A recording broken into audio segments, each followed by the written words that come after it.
we create these crazy narratives as we perceive something and interpret it, and we're like, oh, this is what that person did to achieve that success. Yeah, and it's like, no, that's just some story you created in your head. Yeah, and everyone's gonna like. Where did that person? What state did they come from? Yeah. What vibration frequency were they on to produce that event? Yes, remember, we're not human doers; we're human beings.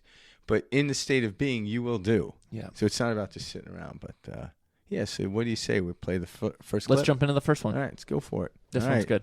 This is really good stuff, people. Check it out. Check it out. So I've been listening to you for a while, and I get the thing that you say that nothing is more important than how we feel, and the quickest way to get things that we want is to be happy. And what you want is to be happy. That's interesting the way you said it. The quickest way to get what we want is to be happy. Well, but the reason you want what you want is because you think having it will make you happy. So the quickest way to what you want is to be happy, so you're already there.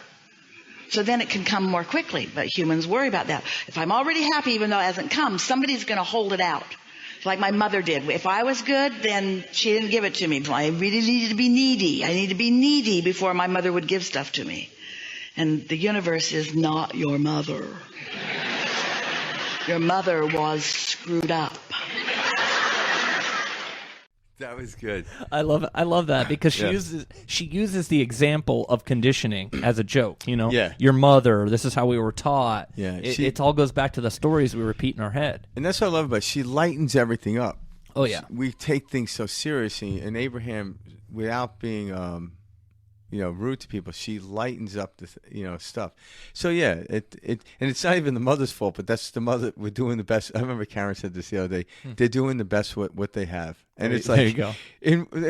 In one swap moment, you're like saying, "Oh, they're just human." Next one was like, "Well, that's all they have."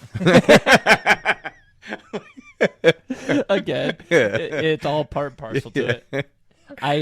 The reason I like that clip so much is happiness is what every single one of us is chasing. Yeah, that's right. $1 You're million not will not make chasing you money. Yeah, you're not chasing the family. You're not chasing the romantic partner. You're not chasing the friends.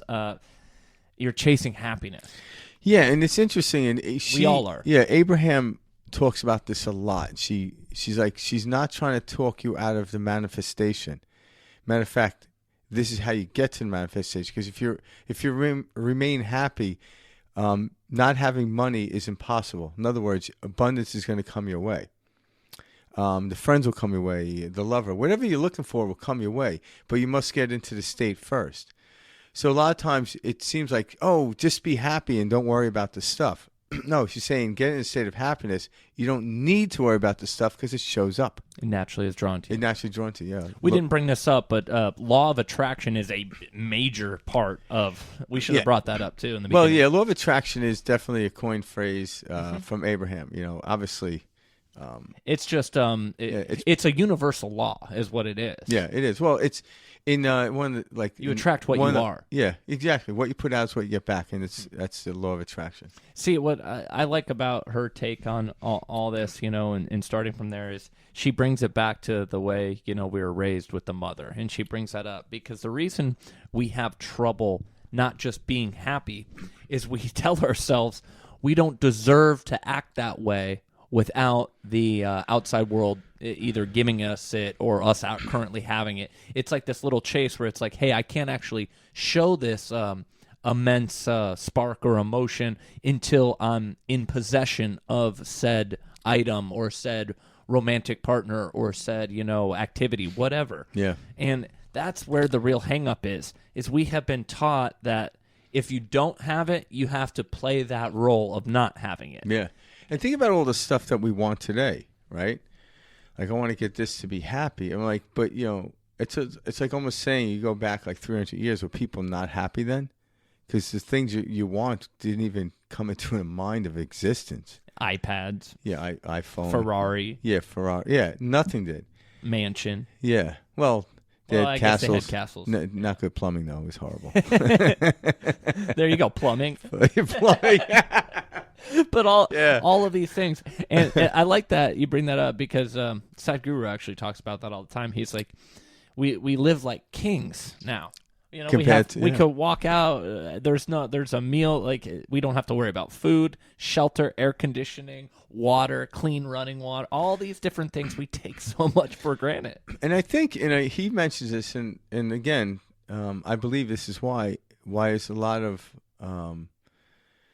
mental disruption now. Obviously, COVID hit and all this stuff, but especially in a society here in America, we pretty much, I don't care how much money you make, you have access to anything you want. You know, yeah, because whether you're driving in a $100,000 car or a $30,000 car, the technology inside the car is the same. You're pretty still much. moving. Yeah. Yeah, one looks flashier, one could go faster, but you still have all the stuff. But years ago, the difference between the cars was huge, right? But now we're at a point where we have all the stuff, and this is why we're getting miserable, because we realize, wow, I have the money, I have the car, I have the wife, I have all this stuff, but I'm not happy. And I'm like, this is an amazing time in history. Why? Because now you can stop chasing. Where 300 years ago, like, I don't have anything, so I'm still pursuing happiness. So it felt like a good thing to do. So you were miserable, but not that miserable. When you have everything and you're miserable, it's like it becomes like suicidal. I want out of this. And this is where the Kardashians are at. Yeah, well, yeah, I'm just making yeah, exactly. They might be happy. I don't know. Who knows? No, exactly. But it's just funny to bring that up because, well, that's the world we live in. Yeah, you know? They're selling the outside world to us, like how you look, how you do stuff. And again, there's nothing wrong with that, but that will not bring happiness. That's just distraction or the play. It's the prop on the stage. It's the constant asking of yourself, what's next? Yeah, but if you don't have the script, I don't care what props are on the stage, you're dead in the water. So